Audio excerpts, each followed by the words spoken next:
So what's actually happening in our body after 40 that changes our recovery so drastically? Let me break down the three main physiological differences that are going to occur within our body. First up is our anabolic resistance. Dr. Gabrielle Leone talks about this significantly on her content. Basically, your muscle protein synthesis becomes blunted both from food consumption and from exercise. Research has shown that adults have about a 16% reduction in muscle protein synthesis compared to when you were younger. What this means practically is you'll need more protein and more time in between training sessions to fully recover and have the same muscle building effects.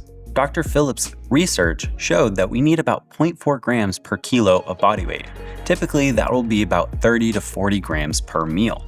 Compare that to someone younger who only needs about 0.25 grams per kilo. Second up, elevated inflammatory response. This one's huge. Dr. Peter Attia frequently discusses how our inflammatory response changes and how it takes longer for us to come back to neutral with age. What used to be beneficial acute inflammation, we do need inflammation to build muscle, is now becoming low-grade chronic inflammation that we need to actually address. A study in the European Journal of Applied Physiology found that inflammatory markers showed elevated signs 48 to 96 hours after exercise compared to 24 to 48 for younger adults. If you're training again or chronically in that highly inflamed state, then you're going to have that chronic inflammation and see the detrimental effects of it. Third, and that's going to be your hormonal changes.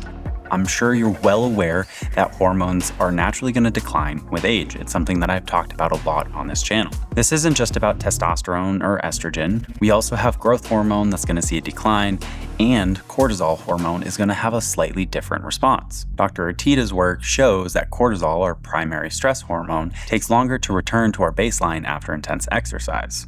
If you're constantly stacking workout stress with life stress, you're going to have this chronically elevated cortisol, creating a perfect storm for poor recovery. Okay, so now that we understand why our recovery tends to slow down as we age, let's talk about some practical ways that you can actually start to implement some changes into your recovery protocols.